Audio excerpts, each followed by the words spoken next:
विगत 2 वर्षରୁ ଅଧିକ ସମୟ ଧରି ଜେଲରେ ଥିବା ପାକିସ୍ତାନର ପୂର୍ବତନ ପ୍ରଧାନମନ୍ତ୍ରୀ ଇମ୍ରାନ ଖାନଙ୍କ ମୃତ୍ୟୁ ହୋଇଛି। ଏପରି ଏକ ଖବର ପାକିସ୍ତାନର ସୋସିଆଲ ମିଡିଆରେ ବୁଧବାର ଭାଇରାଲ ହେବାରେ ଲାଗିଛି। ରାୱଲପିଣ୍ଡିର ଆଦିୱାଲା ଜେଲରେ ତାଙ୍କର ମୃତ୍ୟୁ ହୋଇଥିବା କୁହାଯାଇଛି। ପାକିସ୍ତାନ ସେନା ମୁଖ୍ୟ ଅସିମ ମୁନିର ଏବଂ ପାକ୍ ଗୋଇନ୍ଦା ଏଜେନ୍ସି ISI ଷଡ଼ଯନ୍ତ୍ର କରି ତାଙ୍କୁ ହତ୍ୟା କରିଥିବା ଅଭିଯୋଗ ମଧ୍ୟ ହୋଇଛି।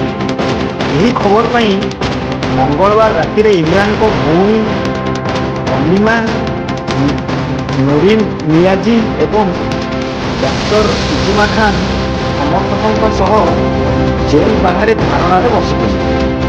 ତେବେ ଜେଲ ପ୍ରଶାସନ ଏବଂ ପୋଲିସ ସେମାନଙ୍କୁ ମାଡ଼ ମାରିଥିବା ଅଭିଯୋଗ ହୋଇଛି।